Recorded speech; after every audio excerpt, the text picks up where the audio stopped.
It's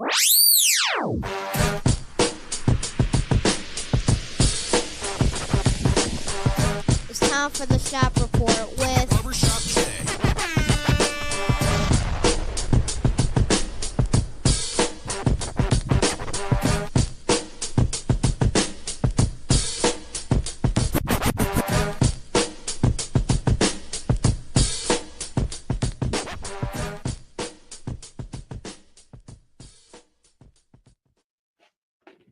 What up, sports fans? Welcome to the Shop Report.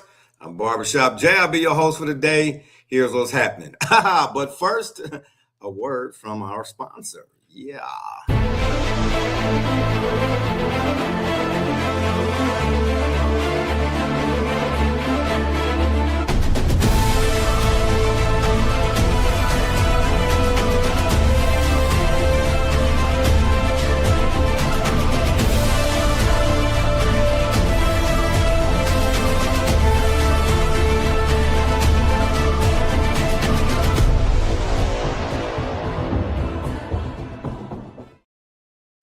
That's right. Legacy Adventure Park. It's the place where your next paintball experience awaits. If you want to leave a question or comment during today's program, by all means, please do so. We will throw it up on the screen, and y'all know what's coming next. If you're one of them folks that wants to leave a question or comment that's indignant or ignorant in nature, won't be seen on this screen. Matter of fact, here's what you'll get. That being said, joining me on the program today's my cat from across the way. I can't never find y'all's intros, but let me do it anyway. Oh, here it is right here. Here we go another time. Here we go. Oh, yeah. Joey James, a.k.a. Double J. Tell the people what you say. What a way to kick off the playoffs. They are here, and the play-in has delivered thus far. All right. Okay, then. Yes, great intro. Man, we got a comment already rolling in. Let's see who we got here. All right. Oh, is that Mr. Alba? Is that Mr. Alba? Is that my boy? That's cousin. That's cousin. Okay, it don't matter. Shout out there to the Albas, baby. Shout out, baby. That's right. We're here to talk about the NBA playoffs, and appreciate y'all for joining us for our NBA specifically playoff edition. That's right. The play-ins are taking place. Double J, would you please give us a quick update while we wait on Gully to get in? Okay, I don't know where he fit in, but he's supposed to be getting in. You understand? Give us an update, please. We are all knotted at 114 after those free throws from Tyler Hero. The Hornets came back with the following play and sunk a three with Kobe White there. Oh wow! Okay then. All right then. Can you hear this one, Double J? Really? Oh man, I have no idea. What in the world, Helena, is happening? Okay, well, you might have to do it on your end. There's always some technical difficulties. And you know what's sad? I cleaned off for the first time, I cleaned the pod track off, and let me see. And all of a sudden, we ain't got no sound effects. What about now? Still none? Oh, boy. All right. When we go to our next commercial break, I'll try to figure out what it is. But anywho, we're here to talk about, okay, shout out to Gully. Gully, shout out to Gully. Gully is here. All right, then. All right, Gully. I got to find your intro. I don't know where it is. Oh, that's right. D. Gully from the CLM Bus. What you sleeping for, man? Oh, my gosh. Oh, wow. You didn't like that. Hey, man, right quick, Gully. Nah, don't Gully me. Nah, go ahead, bro. I'm asleep still. Don't act like that, man. It's your birthday. It's your birthday. It's your birthday. We got overtime in the first play-in game. Oh, shout out for that. Hey, man, my Gully, my sound effects not going on. What am I doing here? Nah, bro, we got to have a talk, man. I think they reached the end of life, bro. The pod tracks? Yeah, nah, because I'm gonna tell you, this is why I'm a half hour late, bro. I have the pod track. Mine, for example. Yeah. The behavior I'm having is Windows registers the sound. It registers it as a speaker. Yeah. It's registered as a microphone. When I have my mics connected, there is no output. The EQ that shows that I'm talking it does not deliver the audio the way it should. So if I got connected to my pod track right now, you guys would just be really. Okay, so I'm about to do some. Y'all, hey, shout out to the people. Oh, let me give a shout out. I got sound effects here, but they won't kick in. So it's an applause button. Shout out to all of the people. Let me just say right quick. I know we do. Shout out to Carhartt Workwear. Nice hat, bro. Hey man, don't. Hey man, don't do that, bro. Oh, that's a Detroit brand now. So that's right, baby. Detroit, Motor City, baby. Listen. Out again. We need to talk to them. I can hear them in my ear. I don't know why they're not coming through. I would be down for a brand collab. Absolutely. Hey, Shop Report Carhartt. Yeah, we get seen at work when we talking. Yeah. Okay. Yeah. Settle down. Okay. I I only gave you $20. Boy, you so really just quickly. I don't know if you guys saw earlier in this game. It looked like LaMelo Ball was not. He should have got a flagrant too, in my opinion. But I do have a poll up there, which was: do you believe the play was dirty? Oh, I saw that. Yeah, hey, that's something new. Shout out to StreamYard for adding new stuff here. You know what I'm saying? But I really don't like how y'all interrupt me. I was getting ready to give a shout out to the peoples or whatever the case may be. Yeah, man. I mean, listen, I know we don't come here every week, once a week like we used to. You know, all three of us have various, just to, fill y'all in right quick. We got various life issues going on, family, one of us had a new addition to the family. I wish I could get a button shout out for that. You know what I mean? So, that's 3:00, feedings and boo-boos and all that kind of stuff up the back. I'm just saying, okay. But we're glad to be here with y'all today. But again, man, without you all, there is no us. You understand what I'm trying to tell you? Man, people make the thing go. No matter who you're watching, whether it's first take, last take, they should take it back is what they should do. Because, that stuff on TV, I can't get down with it anymore. You know what I mean? I'm not saying we better than, but used to be when Stuart Scott and all them was doing it, man, they actually had debates, you know what I mean? And discussions. Now it's argues and who is and all of that, and it's really like at the end of 45 minutes, you're like, who said what and why? So we try to bring y'all a better product, we do. But again, man, shout out to the people, because without you, again, there is no us. We are, of the people and not above the people. You know what I'm saying? So again, I wish y'all the sound effect would come through, but shout out to the folks. Double J, check the chat. What are you checking the chat for?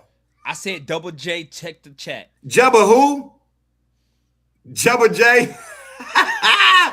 Jabba J, check the chat. Now when I do it, it's all hee ha ha and gogglings. Yeah. I was trying to listen. If you you check the chat, you will see why I just tried to direct that straight to him. Since you got to put our private chat on the public display, which defeats the purpose of the private chat. But that's all right, bro. Don't mind me. I'm just saying I'm new to the thing. That's all right. Never mind. I'm brand new. My bad. Hey, I'm welcome to class. I'm here. Oh, wow. Okay. So in other words, hey, listen, don't try to rap or rhyme, whatever it is. Leave that to me. You know what I'm saying? Somebody asked me the other day, how you doing? I said, you know me, I'm chilling, time killing, always willing, never illin', ain't no thing, can't complain. It's all the same. Definitely ain't no shame in my game. Bark 2 dogs. Mrs. Alva, shout out to Mrs. A. Man, I miss you too, bickering. Oh, yeah. I wish I could get. Yeah. Well, thank you, Mrs. Alva. Yeah. Well, put the baby on. Okay. I'm just saying. You know what I mean? I'm pretty sure he got some really live stuff to say.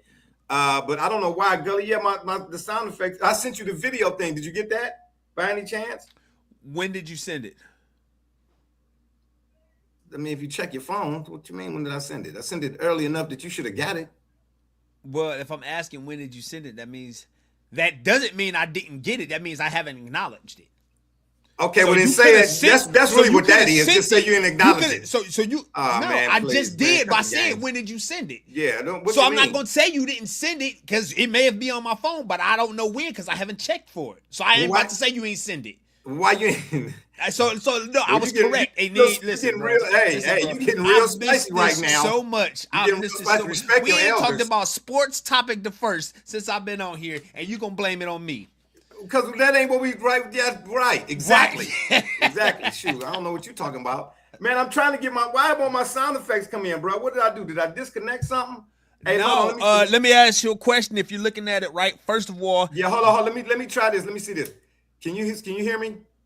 Oh no. Okay, so all right. So it'll be pad 7. No, pad 8. So pad 8 is the slider on your mixer. Is that up or down? Where is this? It's up. I got it up, and my on air button is on too. Okay, so when you press the pad, Do you see the EQ on the LCD? Does the EQ bounce to suggest that it's playing a sound? Hold on, let me see. Don't say nothing. Yep, it's going up. All right, so it goes back to that mystery setting that we somehow figured out or didn't figure out going way back several months. I think it was about a year ago. There was some interface that we dealt with when we got in the StreamYard, some presetting that we either, it seems like, if I understand the behavior, it seems to be, let's say, inconsistent. Like the behavior you would, based off of reading it, the behavior we want actually comes from picking the options we appear not to want. So it's like it's a opposite.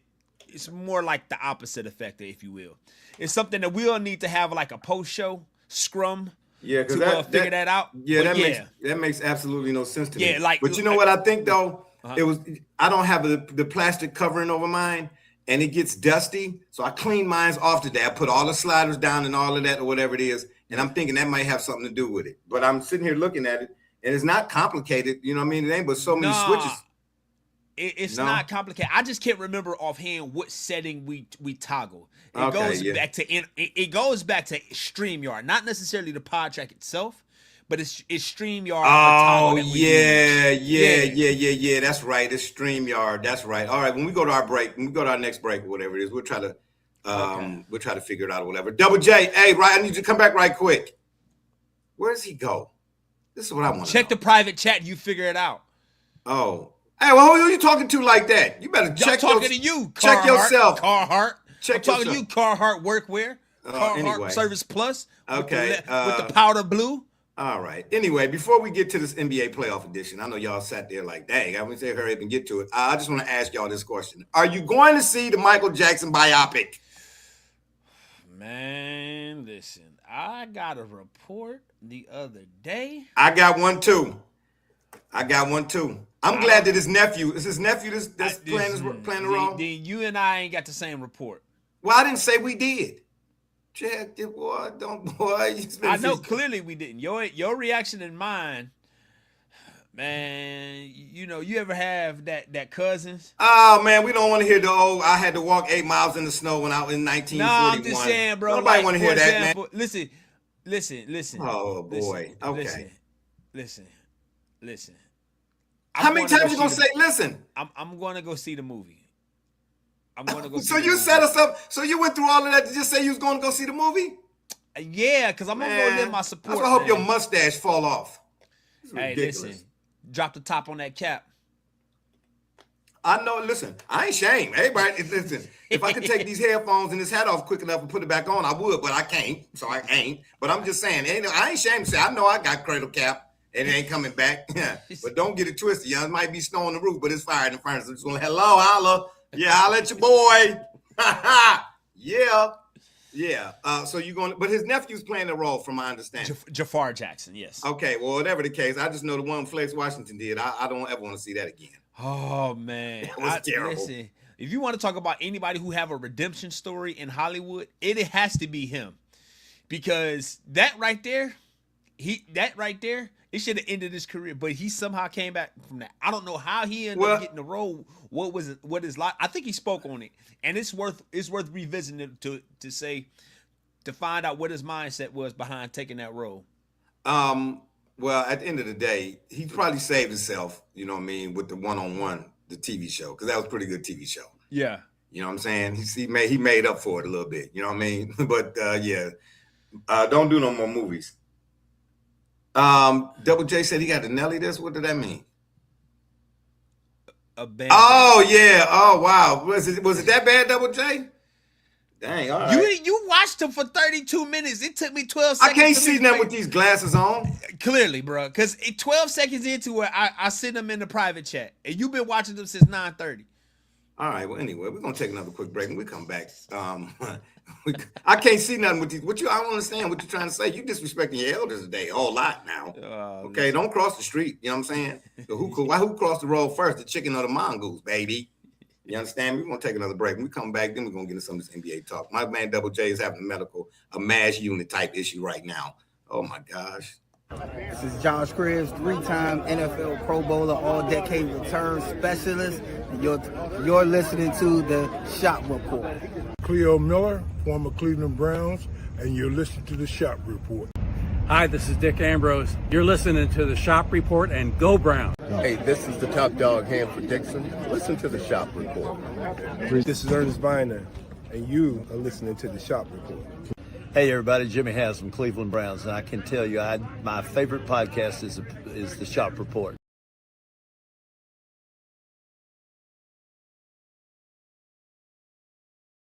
All right, we are back. Gully, could you hear it then? And see, we got all these people here. Y'all see this? I'm glad all these people are seeing how y'all do. We don't get to come here often, and then this is what they do. They leave me solo. I don't want no monologues. This ain't the movie Network, 1974. Oh my gosh. Anyway, let's get some of the fixing. Oh, shout out to Adam, my man. Adam, for whatever reason, my sound effects are not working, man. You know what I mean? I don't know what the deal is. I should have came on here early. We should have came in the studio a little earlier to try to see if that was going to be an issue or whatnot. But yeah. Oh, Gully, you decided to come back. Yeah. Shout out to my man Adam. Gully, can you hear it now? Oh, hell no! Oh, you ain't had you. Can you hear it now? Ain't nobody got time for that. Yeah, they come through. They come through. You good? Oh, you heard it? Yeah. I wonder if it. I just went right quick into the settings. Yep. And I changed the mic settings. Okay. But I don't know why. Why would it be the mic settings? Here's the key. Just have hard coded in your brain what you have set up now, because we know I got it. But if from here on out, whenever we do the go round, I'm gonna just double check to make sure the settings are where they need to be, because it wasn't on the pod track setting, the mic button. It was on Zoom Real Tech or something like that. But I'm surprised you could still hear me. But anyway, okay, so you can hear this. Ain't nobody got time for that. Yeah. Can you hear this? Hey man, nobody want to hear you chewing, man. This dude right here, bro. Anyway, I'm glad we got our sound effects back. Okay, we're gonna throw Double J. I hope you're all right over there. Yeah, he good. He good. Okay, but when you come back, I need you to scroll. All right, let's get into some of this, dog. Let's get into some of this NBA playoff edition. That's right, baby. All right, the playoffs edition, baby. First off, any words, any thoughts that you want to say prior to us going through the breakdown on the bracket side, whatnot? Is that no, maybe? I made a statement some weeks ago. Hey man, you spitting food all over the screen. I made a statement some weeks ago that I'm gonna say right now. I'll let y'all get to it. I was wrong about that, and I think both of y'all was on the same page, and so I'm going to say, unlike other shows. Hold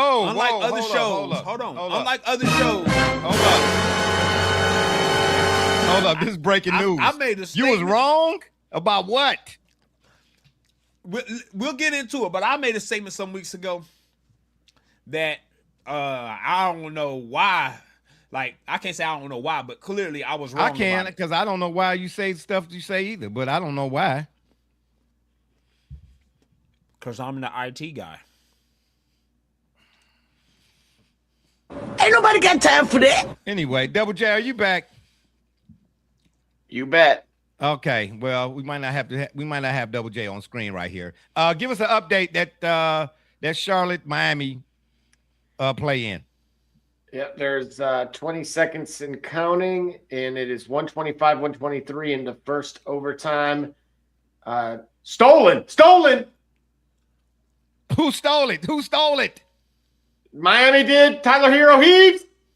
Was he fouled? Did he step out of bounds? What happened? Okay, we got breaking news, y'all. We ain't gonna say nothing until we find out what Double J over there talking about. You know what I'm saying? Ooh, this is good. Did he get fouled? LaMelo Ball fouled him for 3 when they were up 2 with 8.7 to go. Who was up 2? Charlotte was. Oh, you're ridiculousing. Charlotte had a 5-point lead. Miami off an inbound hit of 3. Then, as Charlotte was getting somewhat, we'll say, 3/4 pressure, going near half court, they threw it away. What? And, yes, and then it was given. It was passed to Tyler Hero, who started at the free throw line, then went out to about a quarter three. LaMelo closed him out, landed into the same space, and ultimately they should have fouled him within the 3-point line. They shouldn't have fouled him at all. They had a 2-point lead. Okay, but if you're gonna foul, that's right. Right, you don't have to foul. You have a lead. You have the lead. Okay, but you know how they play defense in the today BA is what I call it. It's to air a bowl. Right. So I'm not surprised. Why would you foul to force a reset then of the offense? No, well, let me be more specific, as little kids would say. I'm gonna force you to take a shot from within the 3 is what I'm saying. And if you feel like you got to, you know what I'm saying, you might get too close. I'd rather the foul would have occurred in that situation than it would you taking the 3. Because Tyler getting ready in the game. He gonna hit all 3 of them, bro. There's 8.7 left.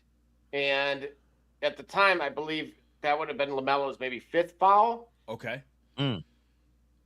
However, they have him currently out right now, so I don't know if that was his 6th or not. I'm actually going to get that for you. So Miami took the lead with 8.7 seconds to go. Oh, they up by 1.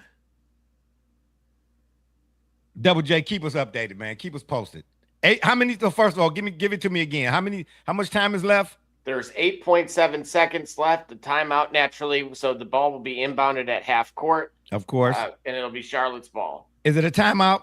Obviously, right? Yep. And that was correct. That was LaMelo's 5th foul, not the 6th. So now, here's what's typical of the today BA. He said 8 seconds left, right? Yep. Charlotte gonna inbound, half court, right? Mm-hmm. What's the score, Double J? It is 126-125. Now watch Charlotte go for a 3. Yeah, they're gonna go for a 3 because they're gonna go for a 3. You need 2 to win. Yeah, you need 2 to win. They're gonna go for a 3 because it's the quickest shot they can take. Because just off the inbound, the guy will be right there at 3-point range or whatever else. But if you down 1, this is why and if you down 1, you absolutely don't need. You actually got time to make a pass or 2 to get yourself right inside. That's my, because they say to me when we was growing up, a high percentage shot was anything close to the basket, and then your percentages drop further out, right? Right. We know the game is outside in now. But in this situation, this is what I mean by when I say basketball from a fundamental standpoint is horribly played more often than not by the professional men. Because here you go, this about situation now. All right, here we go. The inbound pass is occurring. They get it to LaMelo, who drives and got it. Oh, that was just getting ready to say that. We just said shout 3 out, seconds. shout out. And then he just drove it, blocked. They did not call nothing. Charlotte advances. Oh man, shout out to the Hornets. Okay then, all right. So Charlotte meets Boston in round 1. No, they don't. Yes, they do. They're the 7th seed. They meet the Pistons, don't they? No, they're 7th seed. 7-8 play for the 7th seed. The loser of this game plays the winner of 9 and 10. Hey, I don't like how you said loser. You was looking at me when you said that. Don't do that. Man, don't make me put my shoes on, bro. The winner of the 9-10. That was the 9-10 right there, wasn't it? Yeah, we'll play the loser of the 7-8. Oh, wait a minute. This the 9-10 game? Yeah, exactly. Yeah, exactly. Okay. Yeah. Oh, hell no. All right. Okay, let's use this one because Gully obviously need MapQuest. So we don't know who they play. Ridiculous. So what this means is Charlotte won, so Miami's just eliminated, period. Their season is over with. Oh, well, duh. I mean, oh my gosh, here we go. Wow. I mean, thanks for telling us. So yeah, I mean, they made it look. That inbound, he curled around the screener, and then kind of drove it on Jaquez, who naturally was trying not to foul him, and got was able to lay it up, and then man, I'm so shocked. I'm shocked and glad that they didn't do what's typical in those types of situations. Yeah. That's good. That's what I was leading up to. I was like, man, closer to the basket. I'm trying to get something at the rim. So if I do get fouled, I go to the free throw line or something. Because if you hoist the three right quick and miss, I mean, 8 seconds. You hopefully somebody can get a rebound, but that's like do or die. You give yourself more opportunities if you try to get something at the rim. You know what I'm trying to say? A putback. You know what I mean? A foul. Just more options. So to speak, in that situation. Okay, so. Double J, what are we looking at here? Okay, so Charlotte now will play the winner of Philly and Orlando. The loser, actually. The loser of Philly and Orlando. Yeah, but the Philly Orlando game, of course, is that bracket is double elimination. Because the no, loser, it's not. Yes, it is, because the loser of that game is not eliminated. They got to play. They got to play the winner of. They got to play Charlotte. So if Philly loses, they'll play Charlotte for the 8th seed. And Orlando will go to the 7th seed then. Yes. Okay.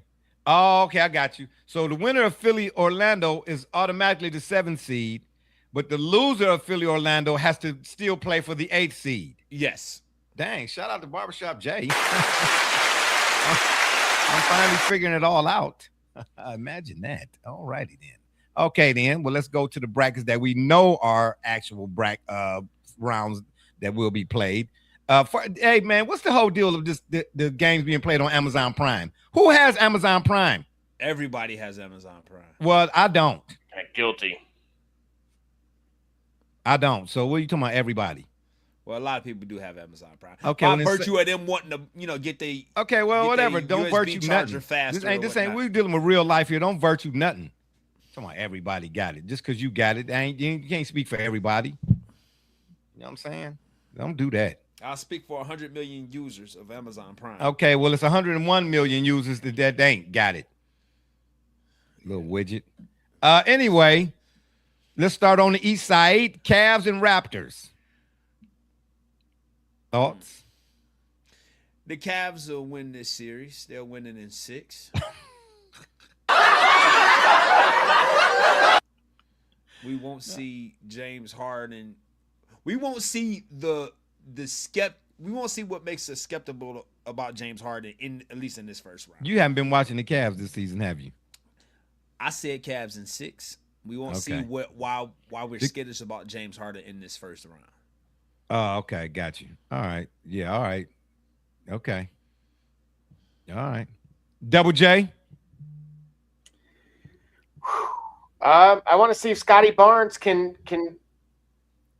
in this Toronto group, can they wreak havoc defensively like I believe they can? I'm taking the Raptors in 7.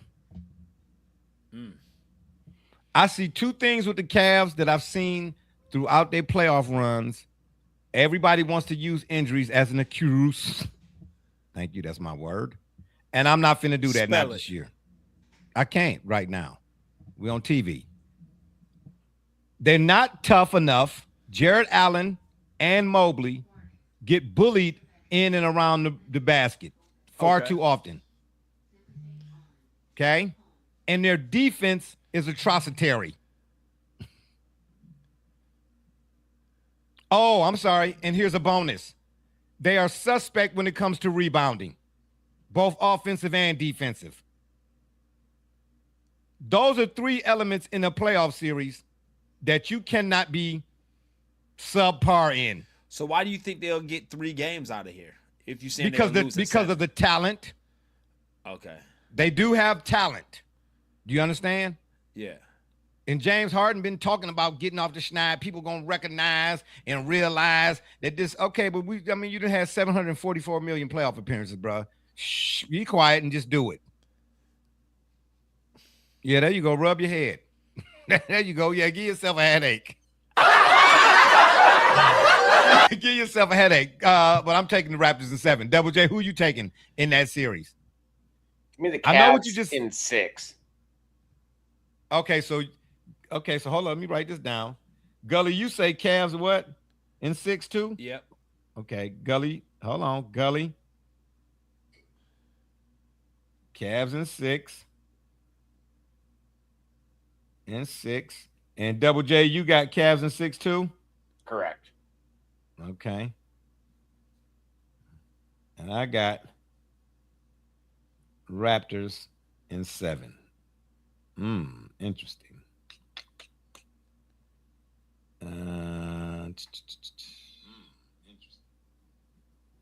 Hey man, don't mock me. Yeah, I heard you. Yeah, these cans right here, baby, they pick up all types of sounds. You know what I'm saying? Don't make me have to come over there and land down in that front yard like Artemis. Knicks and Hawks. Knicks in 5. Oh, here you go. Based on what? Because I like to say in the number 5. Exactly.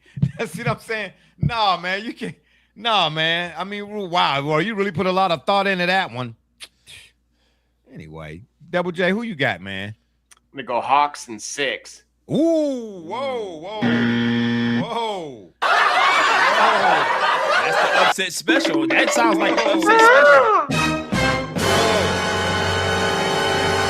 Yeah, you get the button gambit on that one, Double J. Really? Look, I've been telling you guys, Lil and I have been telling you guys about Jalen Johnson since at least the turn of this new year. Okay, wait. He's the one that got, was he the first pick? Who was the first pick in the draft last year? Who did the Hawks? Was that the Hawk? He's a rookie, right? No. No? Well, who am I thinking of? Okay, anyway, Jalen Johnson. Go ahead. Tell me about Jalen Johnson. What about Jalen Johnson? This guy mirrors a game that is that Father Time has. It's a throwback game. It's one that I appreciate personally because it's multiple stat columns, which means you're really impacting the game and not just this point-driven narrative that you have coined the Today BA. Okay, so wait a minute. So what you're telling me is he's a two-way player and impactful in both ways. Absolutely.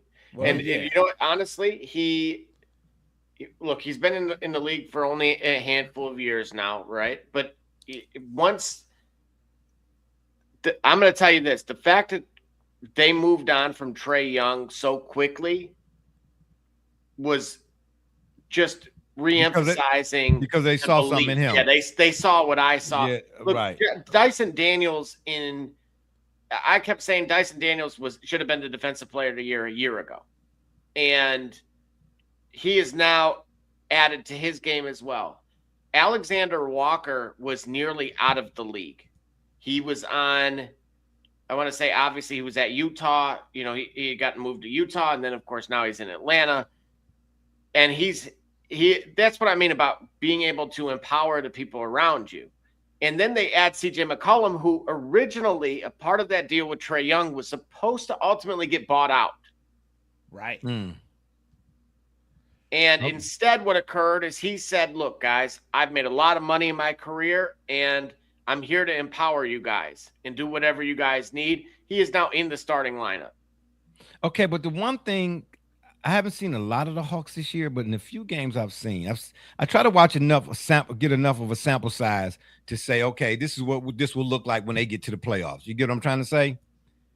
They seem to let teams back in games. That's a sign of youth. Yeah, I mean, think about it, Barbershop. Your age ain't got nothing to do with whether you play defense or not. Nah, but that's typically a sign of youth, of young basketball teams or young. When I say young teams, let's say teams that are still yet trying to figure out how to win and how to close out games. Okay. Yeah. Right. So talent and individual talents might create leads, create runs and spurts, but then that what you just described, letting teams back in, giving your opponent life when you done did, that usually is a sign of teams that are inexperienced working with each other because they don't see it coming. Okay, so that's why I say Double J's take is dun because the Knicks, they are expected to be in the Eastern Conference Finals. A lot of the national pundits, you know what I'm trying to say? and you got Jalen Brunson over there. The Knicks are battle tested. Right. They're not as tough defensively as they were under Tibbs to me, but I don't know if that's a Mike Brown thing or not. I don't know, but they still, you know, they got them Villanova boys over there, Jai Hart, and they got Mitchell Robinson. Now, you know, Color Me Nails Cat. I'm not.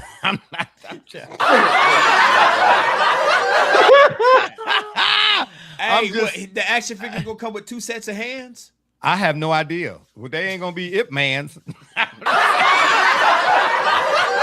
When you did that 2 sets of hands, I thought, you know what I'm saying, wax on, wax off. There you go. Yes, yeah, that's all. Yeah, that's all. Yeah, wash it on down. I'm just saying, Cat is, you know, he's suspect to me, man. He play a little too timid at times. He's too big to be playing small. Right.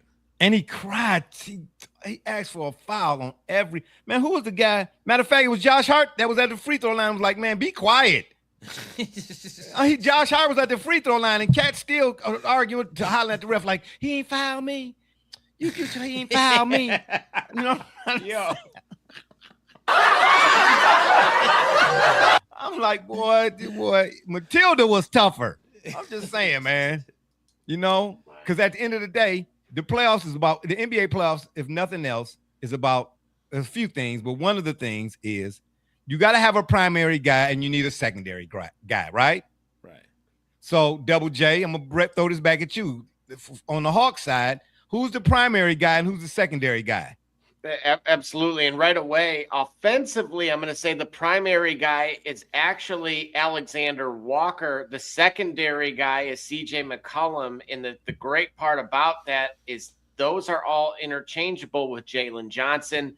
And Dyson Daniels is starting to come along as well. Okay. So they got a four-headed monster, so to speak. Absolutely. And these dudes, they all, especially between Dyson will defensively, that's what I mean. This is a throwback in a lot of ways. This is an Atlanta team that we haven't seen. For many, this may be a coming out party nationally. Because as you pointed out, the Knicks have expectations, and I've watched the Knicks quite often, enough to say that they are very much capable of losing that series quickly. Hey, you know what? And I'm going to say this too. Maybe to add to his point a little bit, I have watched more Knick games this year, right? Okay. As much as I love Brunson, y'all know my affinity for Villanova and the whole nine, right?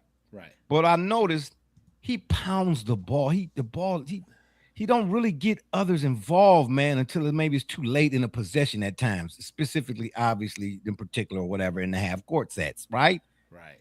They said that they were trying to take the ball out of his hands so much from this year to last year to this year. If Double J, you more of a numbers guy, but the way it looked to me like it might be more, he might be more. I know he's the point guard, but bruh, he pound the rock too much, man. He cold now. Don't get it twisted. You know what I'm saying? He'll dagger you. You know what I mean? But you know, it seems like a lot of them guys that's on the floor with him, man, they get theirs by cleaning up his misses. So let me ask you a question. How does that compare to, let's say, Allen Iverson? I don't know. Why would I want to compare that to Allen Iverson?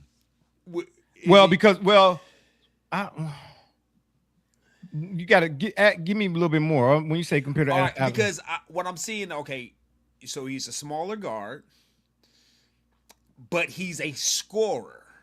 He's not necessarily like a facilitator in the sense of. But AI, Chris he may Paul. not.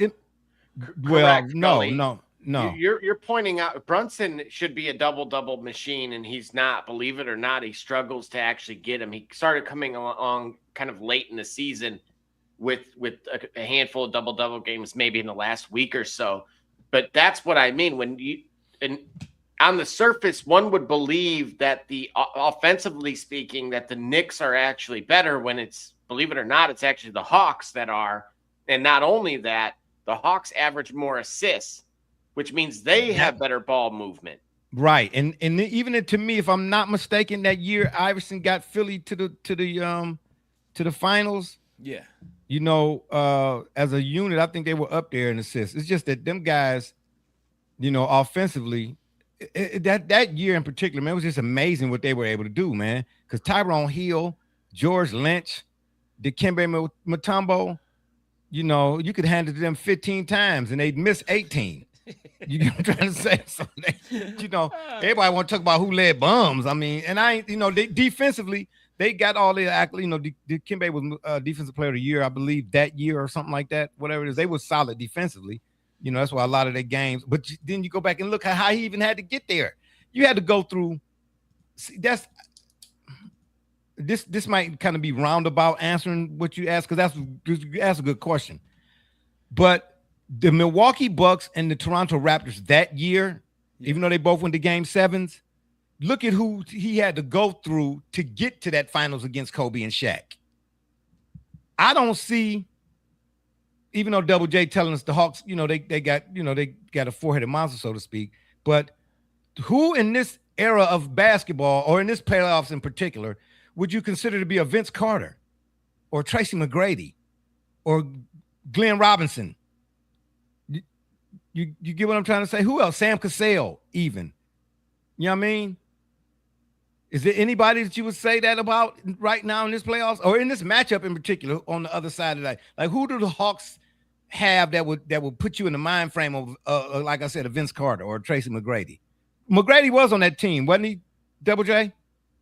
On which team? On that team in 01. That year, Iverson beat Milwaukee. No, he had Eric McKee. No. The Sixers beat Toronto and they beat Milwaukee to get to the finals. Right.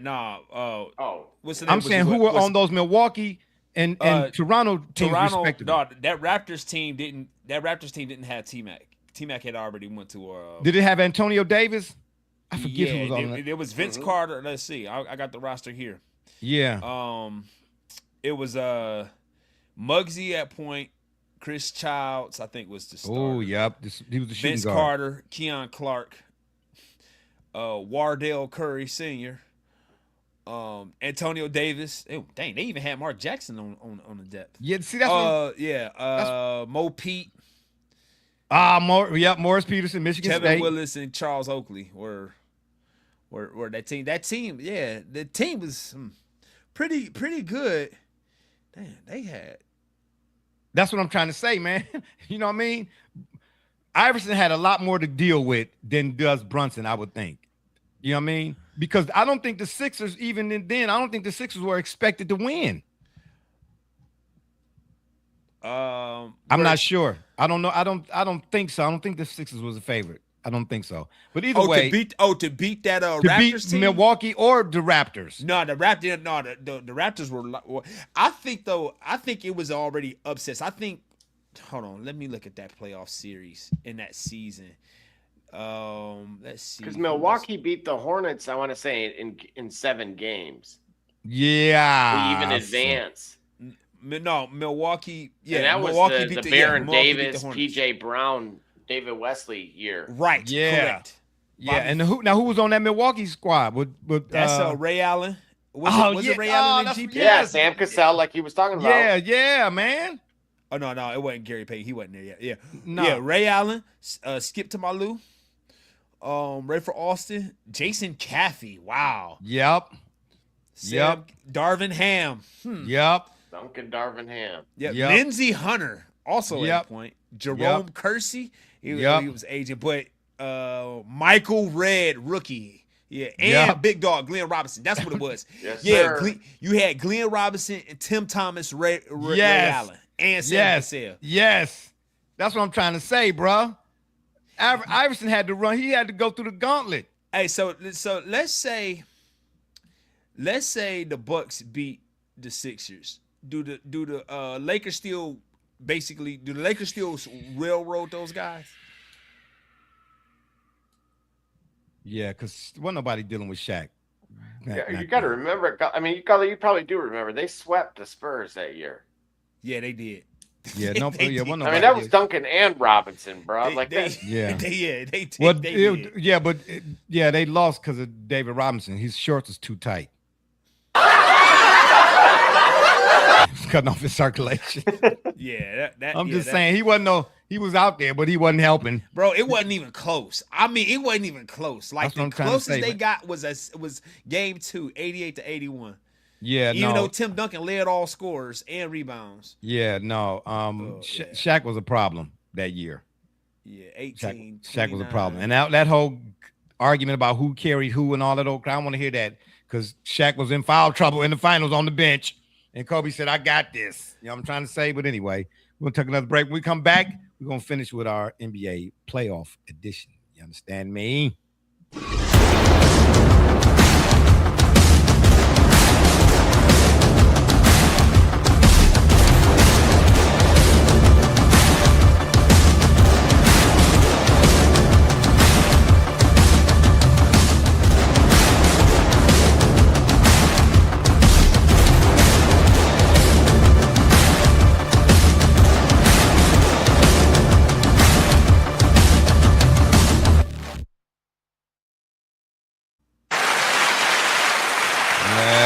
Right, Legacy Adventure Park, the place where your next paintball experience awaits. Okay, so Double J, tell me again. You got the Hawks, right? In what? I got them in 6. Okay, dang, Double J. Woo. Man, he DB Cooper in that one. Woo. Hawks in 6. Man. You know that'd be an upset. Is that the upset? Hold on. Is that the upset special? In the East? Overall. Because I feel like the West 4, 5, 3 through or 2 through 7, there's parity. I say 2 through 7. I say that only because the 7th seed got to play. Let's say 3 through 7. It's a lot of parity in 3 through 7. I don't necessarily know that there's another. I say maybe go ahead, finish your thought. No, I think it's so much more parity in the Western Conference outside of OKC and San Antonio. 3 through 7, I feel like are very close. What do you mean outside of OKC and San Antonio? What about Denver? When you look at nothing. Nah, I think it's parity there because I feel like we'll get to that side of the bracket. Yeah, breaking wind, but. We'll get to that side of the bracket in a moment, but I'm saying that the mismatch here, the seeming mismatch here with New York and Atlanta. If Atlanta does what Double J says he does, I guarantee you, and nobody's seen it. Tell me this: have you heard of a pundit, a talking head, anybody really give Atlanta a chance to make this a entertaining series? No, I haven't because I don't really watch all of the talk shows like that anymore, so I couldn't say. But I will say this. I say will be the upset out the whole tournament based on expectations. Right. You know what I'm saying? I think the Knicks are expected to win, as we just mentioned a bit ago. And I guess it's who you're asking too. They are expected to be in the Eastern Conference Finals. And if I'm looking at this right, let's say the Knicks were to win. They still got to get through Boston, right? Correct. So the expectations are greater than them being a 3 seed. Right. Yeah, right. You see what I'm saying? Yeah, even has a 3 seed, they're still expected to beat Boston. Exactly. Yeah. This is where the seeding is irrelevant based on the expectation. Right. Because everywhere I didn't read even, they say Knicks and some folks say Knicks and Cavs in the Eastern Conference Finals. Okay, we ain't got there yet. We gotta hurry up and get onto that side, bro. Yeah, I know. I don't see that. But anyway. But no, okay, overall, I'm saying though, Double J. I think Double J picking the Hawks over the Knicks. I think that's the upset special of the entire playoffs. First round. First round. Okay, guys, you got to keep this in mind too. They have motivated players coming off the bench like Kuminga. Like that's not what most people's 6-man is. Yeah. And then they have the length and other players like the French kid that was taken in the early first round that was maybe fell short of what the expectation was. But they have depth that most of these teams could only dream of, and they have youth, and they can get out and run. Even Okongwu, I've watched him get hot from three. The key is Dyson Daniels, who traditionally is not much of an offensive threat. He started coming on late in the season in a way that I've just otherwise never seen his shot appear to be that kind of developed before. If he can become an offensive threat at all, then this is a complete mismatch going the other way. Wow.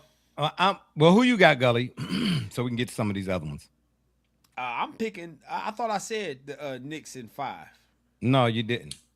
Okay. Maybe you did, but I just want to hear you say it. Well, I would say I would pick. No. Hour. This ain't wah. Hour. Hey, they make great gas station food. Wawa, you got to get there. Yeah, I bet on they the do. eastern side. Yeah. Yeah, well, if you're eating it off You the get ground, the maybe. breakfast quesadillas. Yeah, okay. You'll be good. Yeah, right. The quesadillas that you're eating off the ground. I'm gonna piggyback off Double J, but I'm gonna say Hawks in 7. I like Mike Brown. I don't trust Mike Brown. I think if Thibs had got off of his high horse when it comes to offense and managing the minutes better, he would have still been there. You say who? Tom Thibodeau. Oh, yeah. Still been there. You know what I mean? But he hadn't learned from his first stint wherever he was at before. In Chicago. Yeah, he ran his player. Yeah, he ran his players into the ground. So I'm gonna take Atlanta too, man. I'm gonna say in 7 though.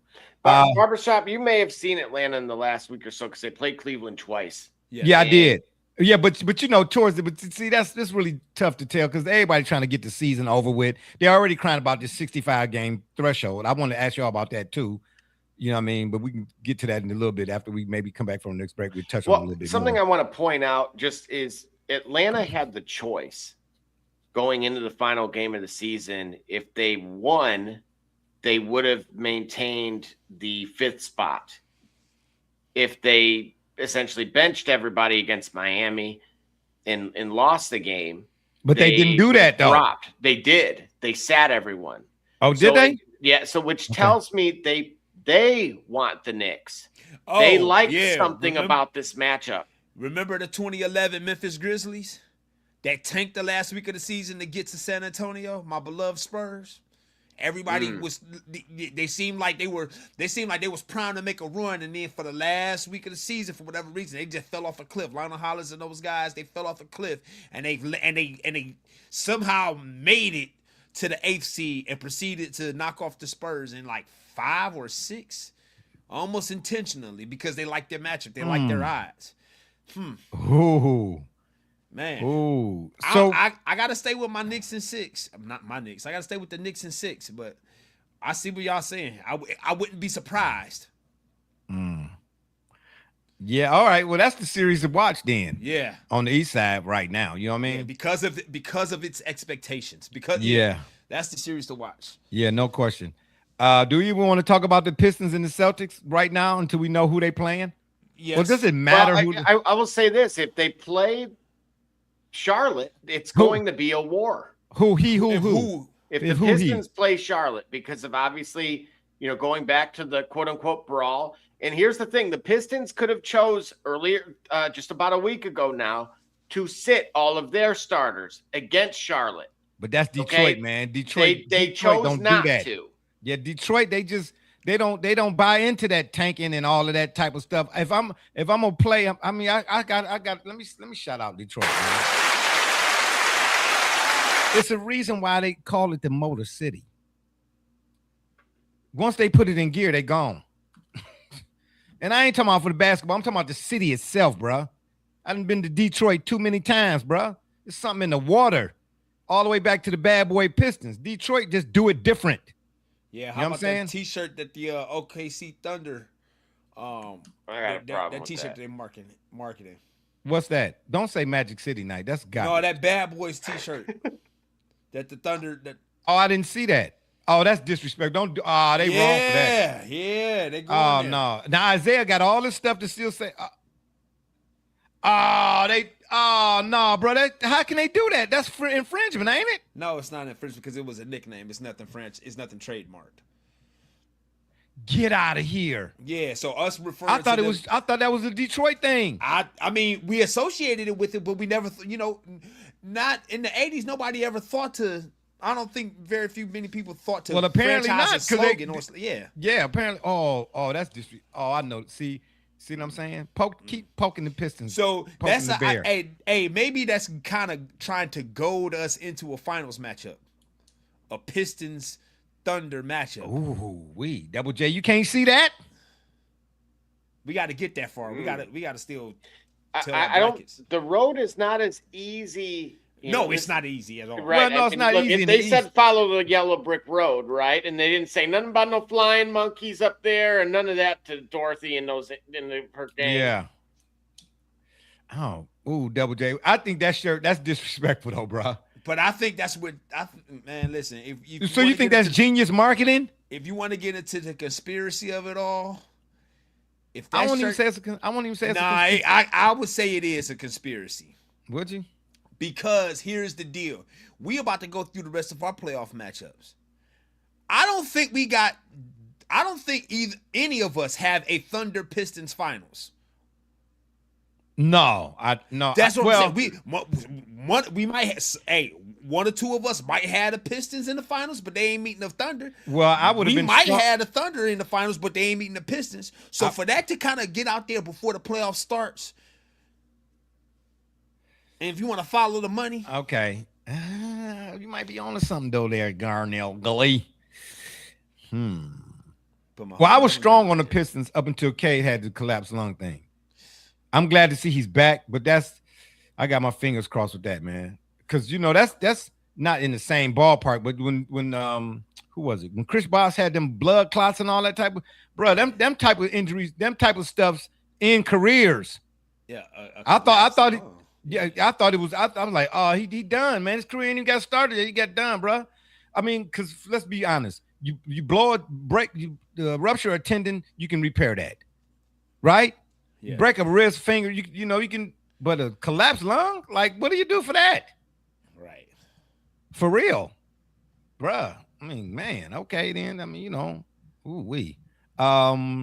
yeah, but I mean, I don't know, man. I know this. So wait, so Double J, you telling me if Charlotte, if you think if Charlotte ends up being the 8th seed, you picking Charlotte to win that series? No, I just think it will have ramifications that will impact the Pistons making the finals, essentially. And ramifications in what way, though? You got to remember, I mean, I posted in the Discord when in that game in particular, you saw LaMelo Ball, who's now apparently becoming Grayson Allen, it just in this past week with things that he did. So he grabbed Isaiah Stewart's arm, and I don't have any problem with that necessarily, to create separation. And then he made a gesture after the shot was made, and for those that can lip read. I saw that. Yeah, it was a lot of eep, bleep, it was Saibu for those that can understand acronyms. Yeah. And essentially, again, you got to remember these particular two teams got into it with one another, where Duran told Diabate, "I've owned you since high school." Oh man. Oh man, he predating it. He going all the way, be retroactive, and man. Yeah, but let's be real now. Jalen Duran, bruh, in Cade's absence, he balled out. 100%. He balled out. Dennis Jenkins emerged. Yes. When you talk about expansion and protecting, you can only protect so many players. He went from a two-way G League guy to a protected player, in my opinion. No question. No, that's the guy that come in that played in place of K, right? Absolutely. At the point. He balled. Man, listen, but Detroit, man, they just Motor City tough, man. You can't not have if I'm saying this right, you can't not have an NBA playoffs and not have that. Well, even going into this final game of the season with Indiana, right? I mean, not that Jay Huff has. I mean, that was the most physical I've seen him probably all season. They tone setting. They setting tones. They letting you know if you beat us, you're gonna have to take it. Ain't finna be no Denny Green moments. They are who we thought they are, and we let them off the hook. Nah, ain't finna be none of that, baby. Nah. The crown there. You know what I'm trying to say? Yeah. Playoffs? Playoffs? Nah, I'm trying to say, man. Bruh. Nah, it ain't finna be none of that, bruh. I don't think so. Just go around. You know what I mean? I just got a feeling, you know, Charlotte's time is coming. But I'm with you, Double J, because, you know, Charlotte is, you know, they tough. They you know, they don't back down. But I just think the Pistons just, you know, they're going to be, you know, doing one of these numbers. When it's all said and done. I don't disagree with the end result of the Pistons advancing. It's just it is going to be a lot tougher. There will be a toll in casualties from the war. That is not your traditional 1 versus 8 by any means. No question. But it don't matter. Because should somehow the Cavs survive the Raptors, I think they go down again in the second round. Yeah, I don't see them beating the Pistons. Because James Harden ain't tough either. Rough him up 1 or 2 times. You know, them threes from distance, they're gonna get farther and farther away. Yeah, because he don't like really. I know he get to the basket and all of that, but them lanes, a lot of times when he get there, man, they be wide open. No, he gonna get touched up on a couple of them runs. He ain't gonna want to go in there again. Watch what I tell you, man. I will be definitely. But we'll get to the second round. We'll do another show on when the second round come around anyway. But the Boston second round before we get to the first. What did we? Nothing. Okay, so that's what you on right now. Whatever you was eating, okay, it must have some alkaline in it or something. Electrolytes. Probably did. It was Body Armor Light. No Stevia wonder. Sweetener. No wonder. You should have some coconut water, bland. It is coconut water. It's a coconut water base. That's what Body Armor Light Nah, is. man, who cares about the base? Anyway, so what about Boston? Jaylen Brown was balling. He did. Hey, did Shai get the MVP? I don't think they've announced any of that. Okay, according to at least your latest odds, it is leaning him heavily. Yeah. He's the odds-on favorite to win the MVP. Will it be I completely disagree with that, however. I don't understand it. Joker. Would it be unanimous? No. I don't believe so. No. I don't think so. If it is, with all due respect to him, it ain't his fault. It's whoever voted for him. That's a travesty. Yeah. That's disrespectful. Hey, and I'm telling you right now, ooh, you know what? Once we take another break, because I'm gonna ask this question, because we was having this discussion at work. But I'm gonna ask it now because I'll forget, and so y'all put it out here so y'all remember. All right. But we was having a discussion about MVP. In terms of the NBA, what does MVP mean? Because if the MVP means most valuable player from start to finish, you understand what I mean? And I ain't talking about the season, I'm talking about from most valuable player. If that means what it's supposed to mean, had he not got injured, how is Cade not the hands down winner? For real. Because no secondary option. Right. You understand? And Double J, what was the Pistons record last year? Not bad. What was it? Okay, yeah, that's exactly. I wanted you to say just that. I didn't ask you for the number. Yeah, bad. Exactly. What was it? There was a 44-win team last year. I didn't ask for the number. 44 and 38. Yep. What was it? Now they're 44. Now they're 60-22 and a odds-on favorite to at least get to a finals. Right. So yeah, what was their record the year before that? 14 and 68. Okay. So in 2 years, they done won. And their best player went down at a time crucial in the season with playoff. They still had the number one locked up, but Boston was on another their heels. became a priest. Who became a priest? Ivy. Right. Wow. You was wrong for that, Double J. I'm just saying, man. I'm just saying, bro. You know, had he not that untimely situation, bro, he was my MVP. Because he truly embodied what MVP is supposed to mean.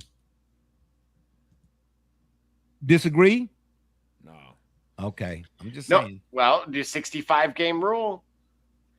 Yeah, but see, I'm not, you know me, all 82, bro. You know, we got to take a break to find that out, bro, because we're gonna get into that. Take a break.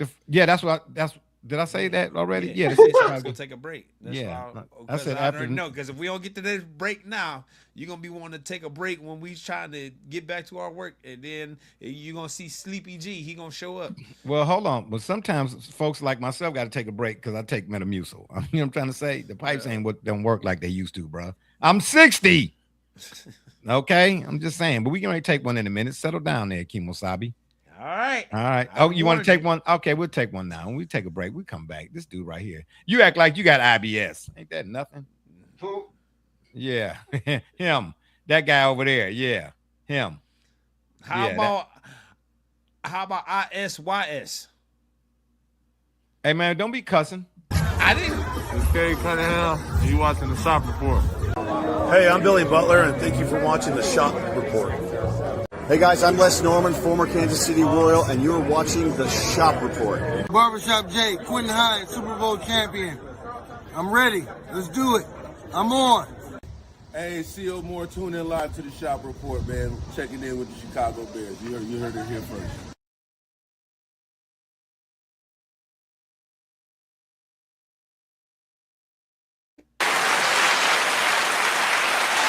All right, let's move to the West Side.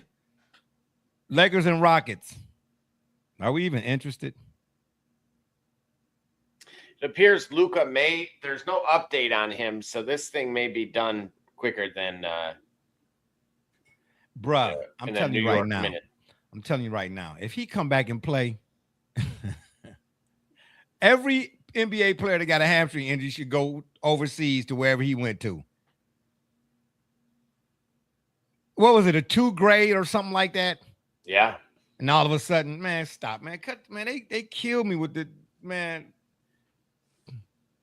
Oh, who we got here? Let's see who we got here. Shout out to Warv. Do you know this person, Double J? Oh, no, I don't know if I'm saying that right. On the YouTube side. Okay, on the YouTube side, shout out Warv, baby. He got Rockets in 5. Now tell us why. Why you say the Rockets War in Vintage. 5? There you go. Huh? An acronym, War Vintage. Oh, shout out to War Vintage, duh. Dang, man, I'm so glad. Boy, I'm so glad I got y'all here. Hey.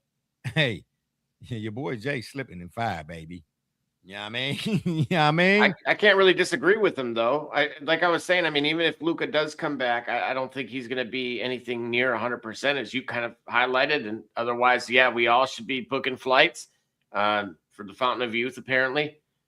You ain't lying. Hey, I'm telling you, if he come back and play, I'm getting me a passport. I'm on the way. Europe all day. I'll let your boy. I'm out. Yeah, because they got something over there, something in the water. You know what I mean? But I'm going to say this to you too right quick, though. As talented as the Rockets are, and this all this talk about KD, you know, of course they want to make it a KD Bron thing or whatever the case may be. That's all a sensationalist. Y'all can have that. I'm talking parquet, not parlay. The Rockets don't have a point guard, bro. They are missing Fred VanVleet. Am I saying that right? Fleet or Vleet? Vleet. Can I just say that this offense runs better with Reed Shepherd starting? Okay, well then Ime Udoka, he don't see that. Because where's it been? Okay, shout out. Yeah, all right. That's what I'm talking about. There you go. He said pressure on for KD. I do believe they need to start playing through Sengun again, though. It slows them down. He got strong points there, Double J. All right. Well, yeah, I don't completely disagree with that. It just seems like sometimes Sengun turns the ball over too much.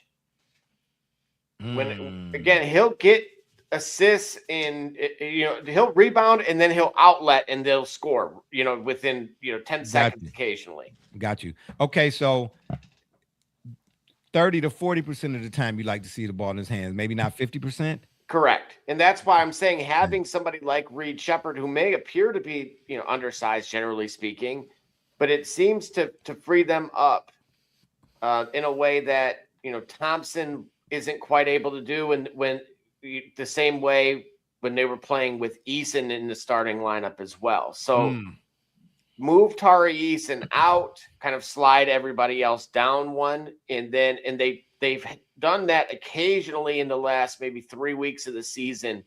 And Reed Shepherd had, huge nights. But okay, then if Ime has to see that. Do you understand? Because just because I was telling the guy I worked this, talent is not enough.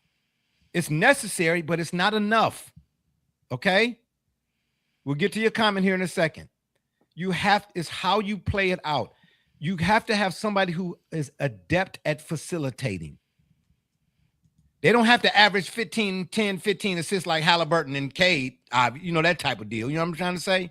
But you got to know when to get guys the ball and where and when in moments that does not disrupt your offensive flow.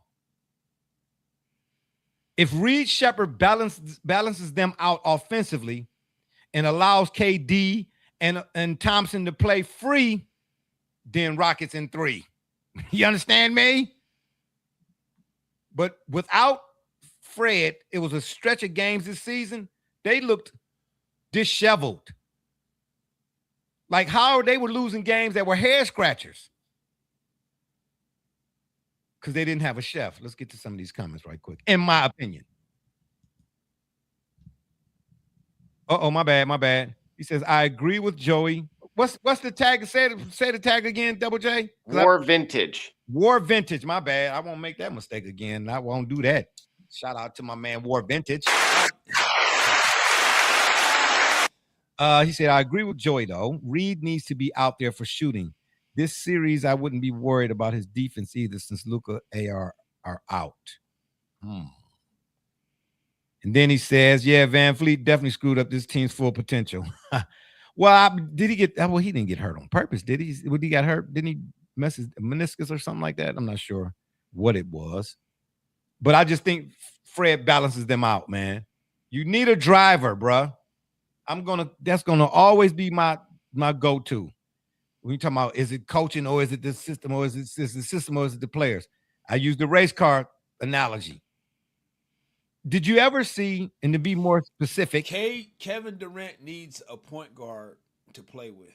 Of course.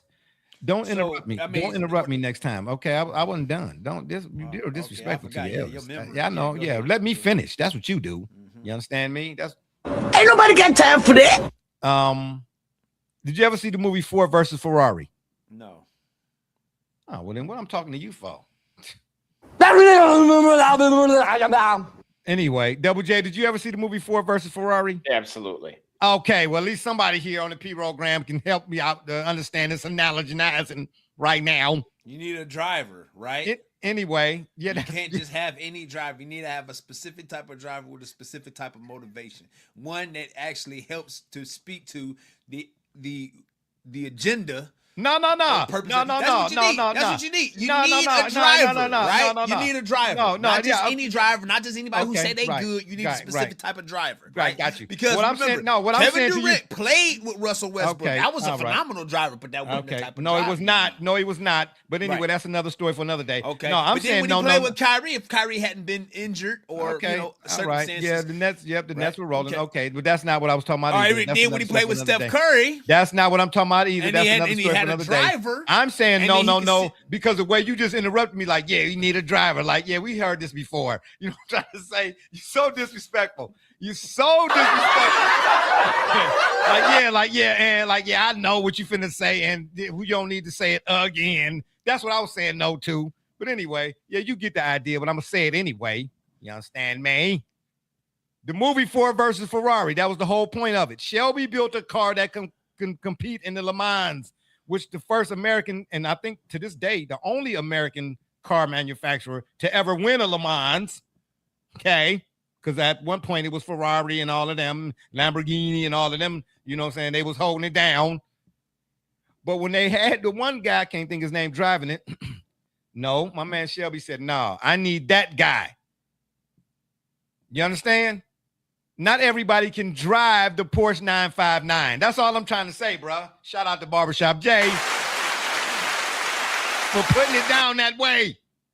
Third person, baby. You know what I'm saying? But yeah, they, in other words, they need a driver. You know what I'm trying to say? I'm just saying, man. Just had to re-say it. Hey, listen, don't worry about what I do over here now. You know what I'm saying? You just keep hitting your buttons and your cues. You know what I'm saying? Anywho, yeah, I think the Rockets. And what we got the Rockets winning in? 6. Man, I say the Rockets in 2. I'm sick of the Lakers. Yeah, I mean, I'll be respectful and just say 5. Yeah, well, be respectful. I'm glad y'all are respectable. You know what I'm saying? So sick of it. What if the Lakers upset? Here you go. Gully, defensively, they're a mess. They have been all season. Yeah. Unfortunately, Luke Kennard at point guard, it doesn't work long term. Yeah, you saying that? What if like this is the Nuggets beating the Supersonics in 90 whatever that year was? No, I don't think so. The Lakers are horrible. I mean, beyond horrible defensively. You know what I'm saying? And I'm just sick of the drama that come along with them, man. You know, just the drama. I had that said so. You had what happened? And then you talking about some what if? Like what if the lady across the no, I ain't think about nothing. What if the lady across the street had a mustache? It was a few weeks ago. It was a few weeks ago. Listen, I'm not talking about the circus clowns that you deal with that have mustaches and stuff like that. I ain't worried about that. I said what if the lady across the street had a mustache? She'd be somebody's uncle. You having ladies across the street with mustaches, that's your problem with your neighborhood. I don't know. You know what I'm saying? Hey, listen, they got clippers for that. They got. You know what I mean? You go ahead. They got sound like DJ Premier. That's okay. Hey, listen, DJ is the best Premier, right? All right. Anyway, what is your thought? My point is, I had said, make up our mind some weeks ago on this program that the Lakers might have a path to the NBA Finals or Conference Finals. That's when you was drinking something else. Yeah, clearly because I'm trying to say, for them to land the Rockets at the front, I was not expecting that. Why wasn't you? It was they was gonna land the Rockets 18 weeks.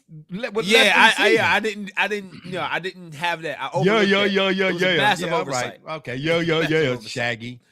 Anyway, so I tell you what. I got something for you next week and their weeks thereafter. Okay, well, all right. Well, save it for Paul Revere. Maybe he might hear. I got the Rockets in 2. What about the Nuggets and the Timberwolves? Ooh. Again. Yeesh. I don't know, man. This might be a bad draw for Ant, man. It is certainly. Joker out here putting up quadruple doubles and triple doubles, man, with 99 points, man. Well, come on, man. Come on now. What we doing here? Yeah. You say that? Hold on. Why you say it like that? You ain't. It's because you ain't Otis from the Temptations. Yeah. I would like for the T-Wolves to make a run this year, but I don't know that it's The Nuggets might just be able to do. They might just be able to do a whole lot. They getting healthy. Yeah, and they got a little bit of depth too, and then they got Joker. Right, man. I'm sorry, bro. I'm sorry. He one of the few today NBA players I could actually see. We've seen him play before. We've seen it though. In a well, who you saying? The last seen him time we seen Joker play, he had a Celtics jersey on. Kevin McHale? Larry Bird, bro. No, bro, cut it out, man. Absolutely, bro. Absolutely not. Hey, Larry Bird never led the league in assists and 2 stat categories, and somehow will not be the MVP. I don't know. But that wasn't his thing, though. Double J. See, that's another thing. But you're right. You can't argue that. I'm just saying you got to add a little bit more context to that. The game was played different. You understand what I'm trying to say? I know, but I'm just saying. I'm speaking from a general vantage point. Like, Yeah, no one has ever led the league in 2 categories, and this guy's not going to be the MVP this year. Yeah, no, you can't argue that. That's any era. Right. See what I'm saying? That's any era. You can't argue that. And he's a center. Like, I mean, we're talking even Wilt.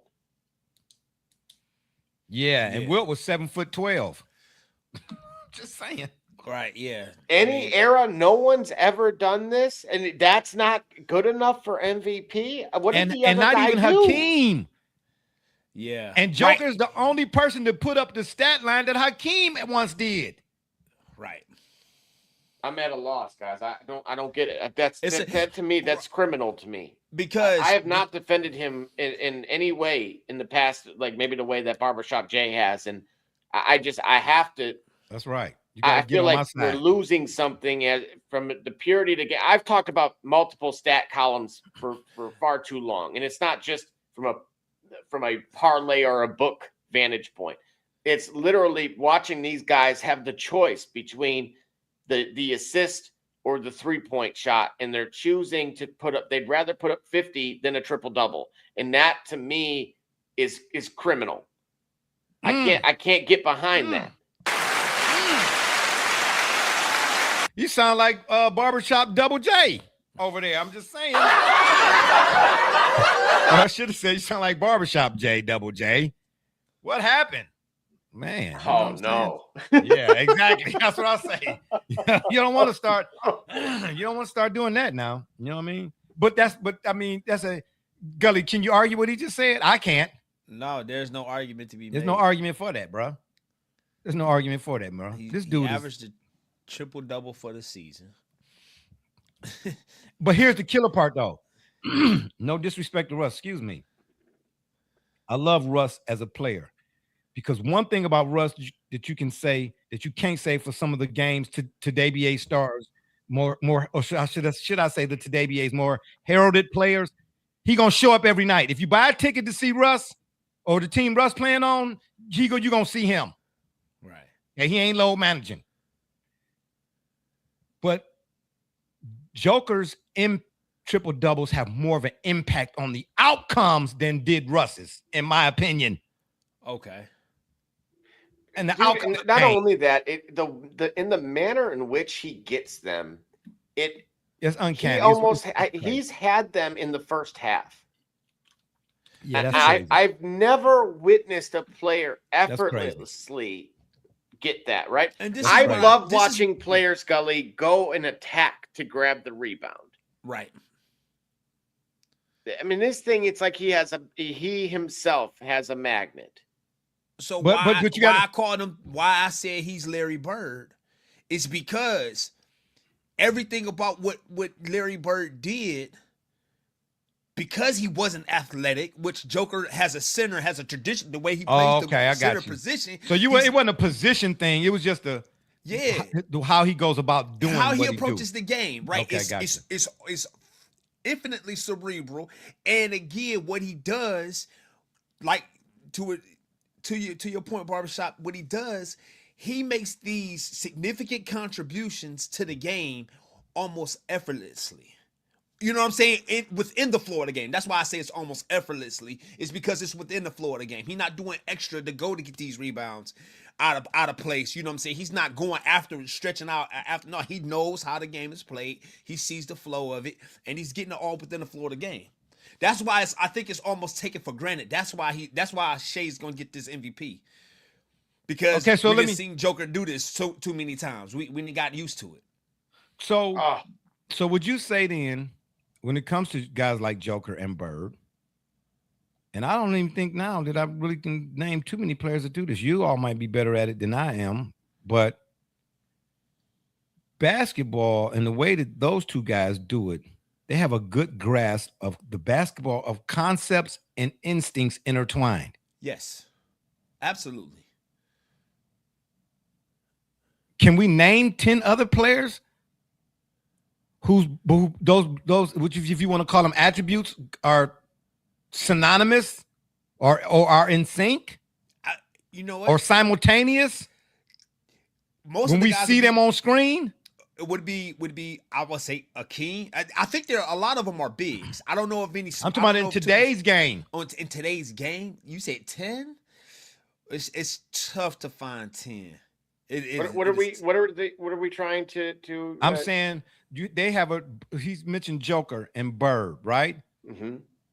And the similarities or the similitude was, I say, they have a good grasp of basketball concepts and instincts intertwined. Yes.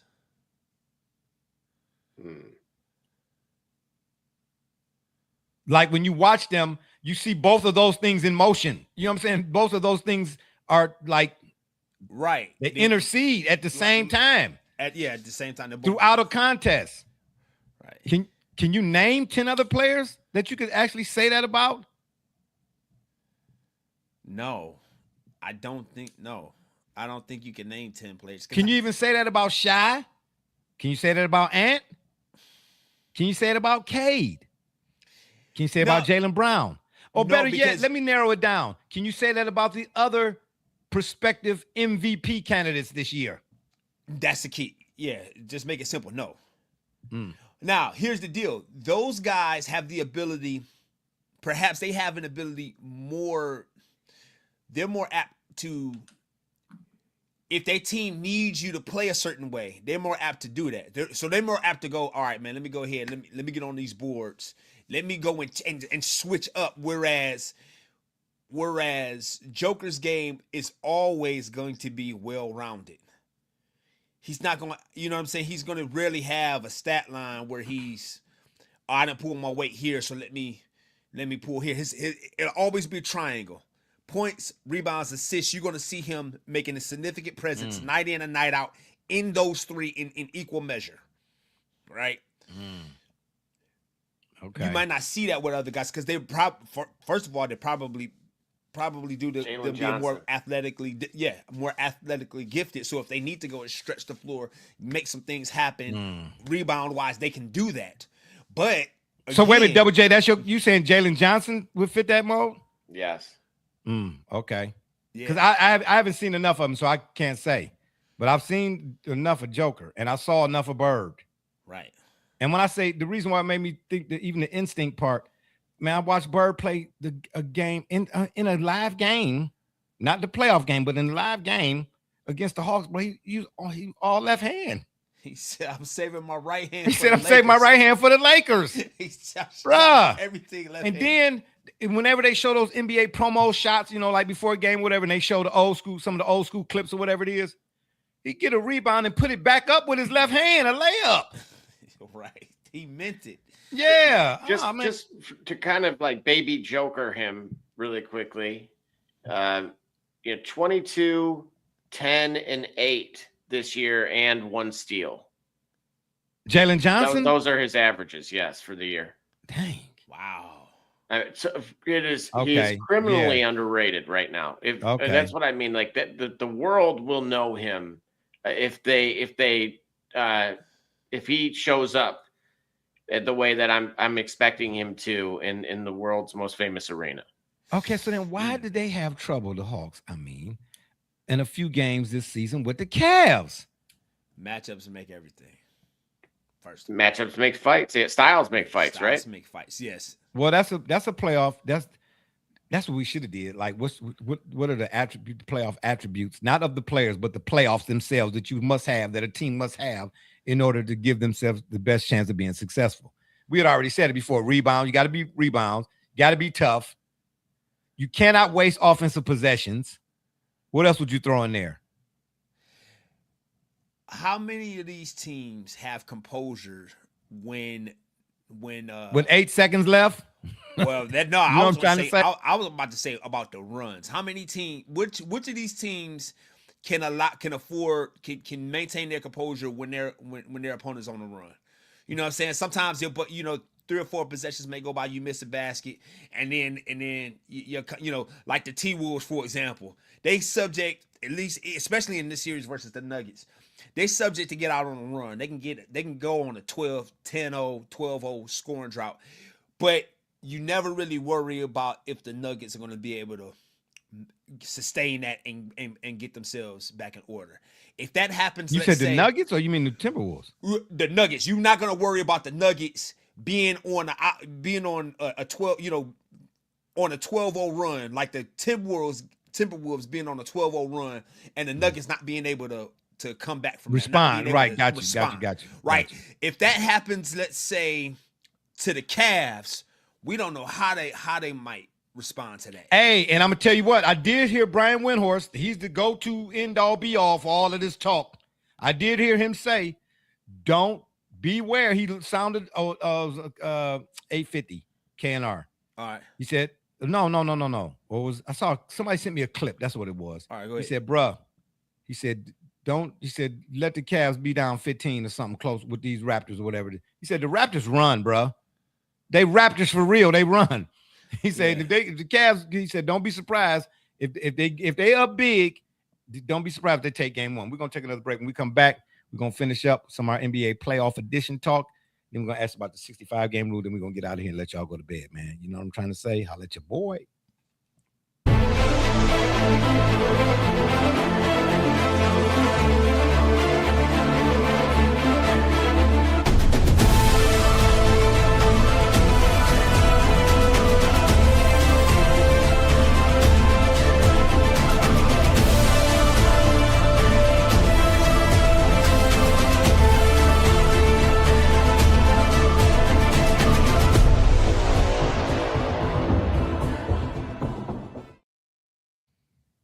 Right. Legacy Adventure Park. That's right. You understand me? It's the place where your next paintball experience awaits. All right, let's finish up this NBA playoff edition talk. You understand me? And then get up on out of her. So who we got in that series? That's gonna be a tough one, I think, man. I'm gonna take the Nuggets because remember now, Double J, right quick off the top of your head. Mm-hmm. Has Joker played more minutes this season than last, or was that the playoffs we talked about last year? He played more playoff minutes than anybody, right? Right. Okay, so we got to wait to see. But last year he played almost 42, 43 minutes a game or something like that. It was crazy. And they still took OKC to 7 games. And he didn't have, who's the backup center in Denver now? Valanciunas. Valanciunas, yeah. Okay. If viable backup, right? Yeah, you said somebody to viably spell Joker. Him enough minutes.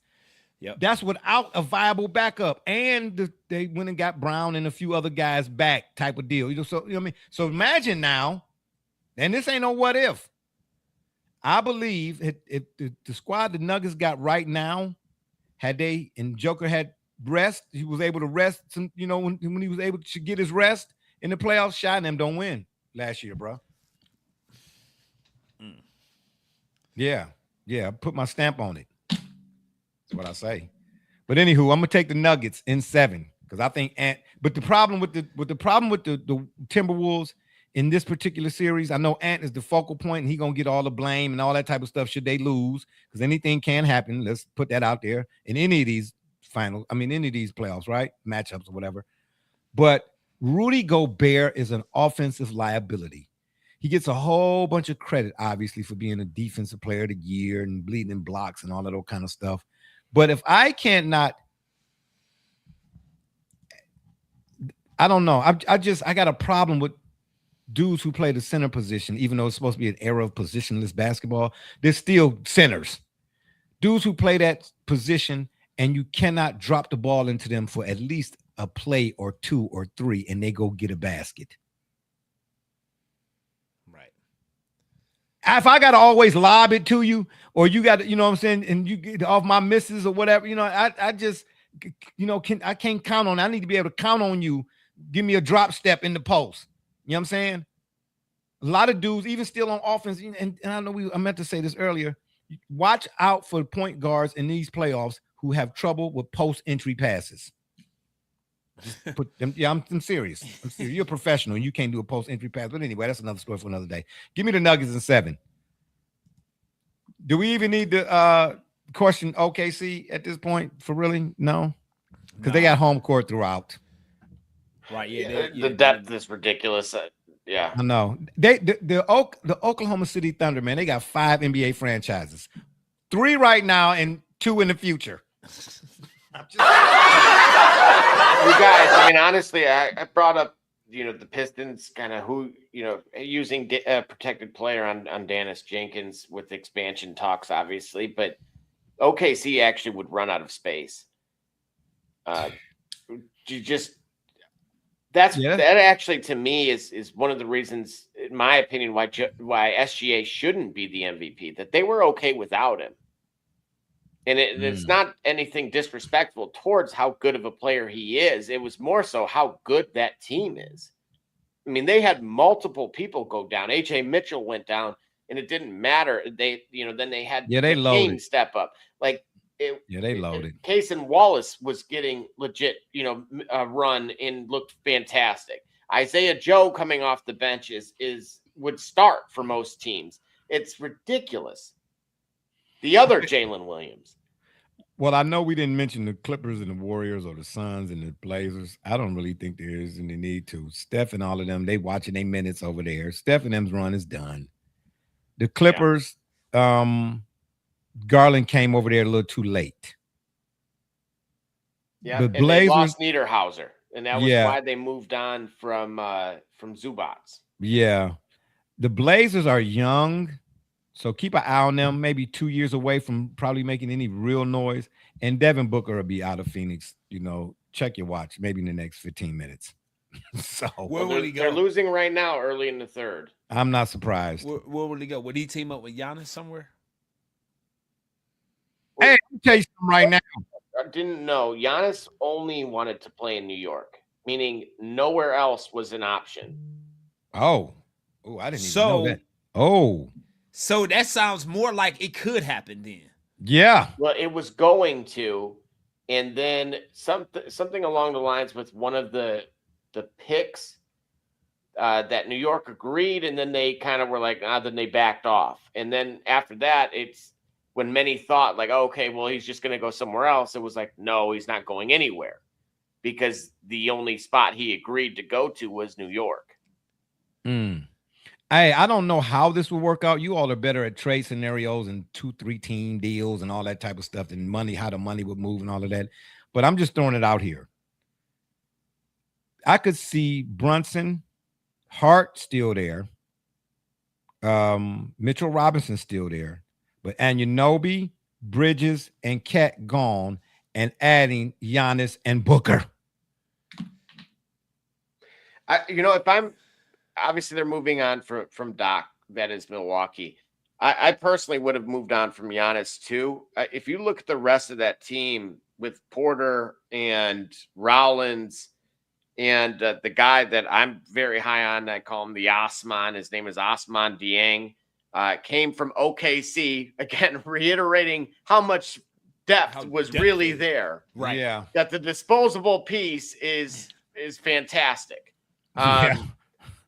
They have the core already. And yes, Giannis, he works and he's a name and he's great in his own right, but they already had a really functional thing there that was very close, that a true complementary piece would have arguably made them into a contender this year. I thought Cam Thomas would have worked out a little bit better too. He was the one that was crying about his stats. You gotta be kidding me. Man, if I'm playing next to Giannis, I ain't crying about nothing. So unfortunately, that was what ultimately got him let go from that stint with them. Yeah, okay, well, your fault. Anywho, lastly, before we get out of here, the 65 game rule. Are you all for or against? No, absolutely. Yes, I hate it. I'm gonna tell you why. Hold on, slow down. Hold Nelly, hold on there. Rawhide. One at a time. Go ahead, Double J. I'm going to say why. It doesn't matter how many games. No, go ahead, Double J. Go ahead, Double J. You against it? Go ahead, Double J. I'll go first. It does not matter how many freaking games, because it could be 15. And the problem with this league has always been this. They want to manage the team's minutes, and then they want to YMCA this It's the NBA, not the YMCA. Well, wait a minute. Why you didn't let Maxi Priest go? What's you that? should have let Maxi Priest go. Oh, okay. All right. I got you, bro. I got you. All right. My bad, Double J. No, go ahead, Double J. No, I'm with you. So no. This is a real game. Okay. Anybody who even remotely looked like a starter. You talking about this Utah? Yeah. No. I'm talking about Memphis. Oh, got you. Okay. First of all, look at they played 6 players in this game. And matter of fact, I'm gonna go back and give an even better example. Okay. Because what they did, this is what the new tanking was essentially, which was we're gonna play everybody evenly in the name of I don't know what.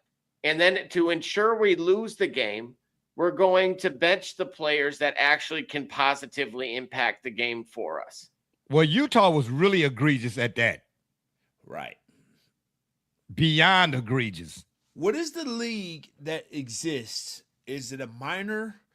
It's a minor league that exists that once teams are eliminated from playoff contention, their wins give them stock, if you will, to be able to draft higher. You talking about the Savannah Bananas? No, seriously. No. That's a product. Saying. So no. There's a league? It's a minor league. Yeah, there's a minor league. So what what sport though? I believe is it a lacrosse league? I'm gonna find the league, but pretty much what happens is once you're eliminated from playoff contention, to prevent from losing, once you're eliminated from playoff contention, then of course you're going to be able to pick in the draft, but your draft position is predicated on the amount of wins you obtain after losing playoff contention. Huh? So basically, you don't tank because you're not going to make the playoffs. You don't continue tanking. You have to win to get more to increase your draft position. Yes, to increase your basically to get more chances. Yeah, in the okay. Draft, yeah. But it separates you from tanking. It separates you tanking from whether you're just not a good team right now. Correct. Okay. All right. Correct. All right. So it absolutely that makes sense. If the NBA is interested in doing anything about this schedule, take a look at that. That would be the thing to do. Because Gully, shout out. I got to give you a shout out because I don't remember the episode or the show we did in particular. But people they did not believe me. I had to go back and show them. That whole NBA versus USA versus world. Yeah. You called that first. Oh. You don't remember that? Yeah, I do remember that. I know. You don't remember. What would you say for then? I didn't know I was first. Yeah. Double J, am I lying? Did you hear any talk from the national people about that type of game, all-star game format before he said it? No. I promise you all, everybody listening and watching, man, I want, if I'm going to find that show and I'm going to replay it. I want, if anybody's willing to do it, we're going to make that a clip and I'm going to post that clip. And you look at are our clips dated? Are they dated? They can be. They can be. Yeah, we don't have. Yeah, we can repost the date that we published. We published it, and we can verify. And it's easy to verify our publishing. There it is. That's all I'm asking for. I promise you, man. When I heard that the NBA was doing a World versus USA, finally hit you. Yes, all the times I was like, I said, get out of here. Our stuff. Yeah, man. Right. Get out of here. So I'm just letting y'all know that's a first. What you just suggested, I have yet to hear on any radio show or TV show. Not that I watch a whole lot of it, but my sons do, and they be like, "Dad, did you see this? Dad, did you see that?" So, right. So a lot of it has to do with the fact that when it comes to tanking, right, the amalgam of it kind of speaks to our whole Western culture, or whatever else. There's penalty. After a certain point, there's penalty attached to great performance. after a certain point, there's penalty attached to great performance. Yeah, sort of kind of like when the Lakers and the Celtics were in every finals during the 80s. People got tired of seeing that. You know what I mean? They got tired of seeing the Lakers and the Celtics. You know what I'm saying? Even though Philly and Houston kind of got sprinkled in a couple of them years. But go ahead. Right. But what I mean is you'll hear guys like listen to Jeff T's podcast. I think he was talking about the clips about, like when he talked about when he got set for the fourth quarter. And he was hot on the game. Yeah.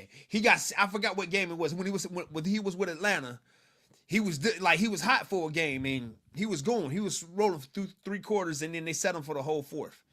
And it was because you have incentives tied to a certain contract. So a guy, hey man, he on the cusp of paying, 1,200 minutes. 1,200 minutes, I give him, that give him an extra 35, that give him an extra 3 or 5 million. Yo, he done. Hey, we in the middle of a playoff run. Hey, we need this guy. Nah, he out of here. We can't. No, we not paying for that. Whatever else. So it's penalties attached to good performance after a certain point. Now that's why I can't place much stock into these Hall of Fame awards and none of these awards because I wish Brother Rich was here. There's the pure moments in sports now are you don't know what's real and what's not no more. I'd rather watch WWF, whatever. Right, because at least they tell me up front, like, hey, this ain't real. Right, this is you know what I'm saying, but they try to sell books. you on it. You know what I'm saying, man? And I'm still gonna say, man, sports gambling it has ripped and shredded the fabric of sport. And it's always been there, but at least they used to do a better job once upon a time of, you know what I'm saying? Now you see me, now you don't type. You know what I'm trying to say? It seems like the college games, I don't know, I would start to say it, but it seems like the college games have a little bit more of the authenticity of it. But that's because of March Madness still. That's because of March Madness. But because every game is a one game audition. Yeah. So at least in that era, at least in that instance. But the NBA, man, it's just oh my god. But going back to the point though. I think you brought it up. You did bring it up. You was like that game that you showed. I think it was a Jazz and Grizzlies game. Grizzlies only played 6 players. No. Well, not only that. No. Look, I watch every game every night, and this is egregious. So these are your starters right here. All right. 21 minutes, 18, 19, and then one that's on a 10-day contract is playing 40. And then your bench is going to outplay your starters? Right. No, that's not a fine. Take the pick away. Yeah. Right. No, we're not even, there's no discussion here. Like, that's right. I needed to see what this 10-day contract player could do. Bro, then send him to the Memphis 901. Yeah. 0210, or I don't care. Send him to the YMCA. Do what you got to do, then go see him there. But not when you're. Hey, look at the score. Right, they were up 12 at the end of the first. Not that. Look, nobody's foolish enough to gamble on that team with a 25-win record at that point in time to beat the team with the 50-win record, in spite of them sitting most of their key players. Right. But at the same time, I mean, there might be somebody out there, and I pity for you. But for most of us, this right here is to Gully's point about incentives and the incentive of not wanting to win. Right. You've established a lead. I'm the one thing I can control is how many minutes you play. And think of it this too. This is a home game for the Grizzlies. Ooh, dang! I ain't even look at that till you said that. So you mean to tell me if I'm in the Memphis area, Memphis metropolitan area, I'm paying premium parking, concessions, that's memorabilia, yes, to watch this. I'm paying for my margins, the markup on the merchandise, and the product, which is the basketball players themselves. I want to watch how I talk about what product is. And we're talking about human beings. The product. Yeah, but they asking you as the consumer to pay 100% price for a half. and subsidize the arena by which we're paying taxes on already to play in, and then this is what we get. Bro, that's why I told y'all a long time ago. Once I started reading more in depth books like The League by John Eisenberg, you talk about the NFL from its inception to now, Blood in the Garden, the story of the 1990s New York Knicks. You start really, and because we know Charles Oakley, and we've had conversations with him and Clinton Smith, you know, they played on that Cleveland State team. They beat Indiana and Bobby Knight. Once you start getting privy with players and you start having conversations, bro, I said, oh, nah, bro. I gave all my merchandise away. Yeah. So you understand, look, bro? I don't go to stadiums. Trick stadiums. in the book.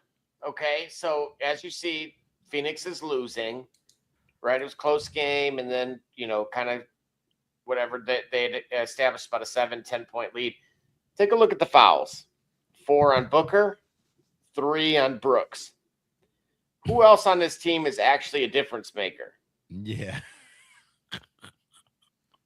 Right, so that's the oldest trick in the book. The one thing I could do if I'm the referee in order to semi-control the outcome, which is to get the opponent into a more favorable position early, and then maybe lead to a late charge in either overtime or a comeback win, which is your dramatics, theatrics, and storyline. They're manufactured. Tim Duncan got ejected from the bench. Yes. That's all I got to say. Tim Duncan got ejected from the bench. First of all, when you think of emotion, Tim Duncan is an antonym. All right. Yeah. So again, my yes, we understand at this point. There were a few times I've even said to Megan, I'm like, that's like betting against the Globetrotters. Yeah. I got nothing with you. But again, fellas, sports gambling is a ticking time bomb. Right. Because at the end of the day, let's back up a few clicks. You talked about the fines, right? Yep. They fined the Utah Jazz how much? 100,000 or 500,000 or something like that. Right. That's really like that's that's what, one parking ticket? And if it's a fine, don't that go to like development? Maybe, I don't know. Yeah. But I'm saying, man, come on, man. We're talking about an NBA franchise. You finding them $100,000 for tanking or whatever it is, for resting, sitting players that should have been playing or whatever. Man, come on, man. $5 million maybe. Right. $100,000. Man, cut the games, bro. Cut the games. But at the end of the day, though, this whole 65 game thing, y'all know my line. We are in an era of sports, NBA especially, where the storyline is creating the game. At least in my day, the game created the storyline. There were no manufactured moments. And nothing says that more than the 2001 All-Star game versus the one we saw, not this past one, but the one previous. Mike, as they all say, was the ultimate competitor, but so was Iverson, so was Kobe, so was Magic. So you know what I'm trying to say? Right. I'm gonna let you. We're gonna win because I don't want you to win. And the other side said, "No, well, hold up there now. I was born that night, not last night. You're gonna have to take it from me." It was a natural competitiveness, man, that's missing nowadays. Now everything is incentive based. You know what I'm saying to say? But, anyway, who am I? All right, that does it for our playoff, or should I say our NBA playoff edition. My man Sleepy D is going to be gone from me in a minute here. You understand me? Here, right? Man, cut the games. Cut me in and cut it. Oh, man, cut me in and cut it out. Yeah, cut me in and cut it out. You know what I'm saying? And on that note, I'll leave you with this quote. Opportunity is swift of flight, but slow to return. Let me read that again. Opportunity is swift of flight, but slow to return. It's been fun, but we got to run. Don't forget to check us out here. Right here on the yard, I should say. I don't know. Maybe next coming week. Up next. Oh, the NFL draft. I'm for real. I couldn't tell you. After the first 10 players, I couldn't tell you who's who. If y'all want to, we can. We'll see. Well, I'll just depend on, you know what I'm saying, if my calcium and all that is up to speed and all that old good stuff. You know what I'm saying? I'm closer to 60 than either one of y'all. I'm older than both of y'all together. That's fantastic. I know. I'm just letting you know, bro. You know what I'm saying? Him and Frederick Douglass played on the hoop squad. Yeah. Oh, hell no. Anywho, like I said, We'll let y'all know. Frederick Douglass High School. He went with Frederick Douglass to high school. Okay, so anyway, or y'all can check us out on Facebook, Twitter, Instagram, the shop's fan page, and of course YouTube. And make sure, please, when you're over at the tube, you hit the subscribe button. We'd be much obliged. And if that don't work, y'all can Google it. For my dudes, Be Rich, Double J, D Gully, and all those who follow and support us, we say thank you. I'm Barbershop Jay, and you've been listening to the Shop Report. And remember, the next time y'all want to know what's really going on, man, come to the shop. Walk-ins are always welcome. Holla. Don't say nothing crazy. All right, nothing crazy. Yeah.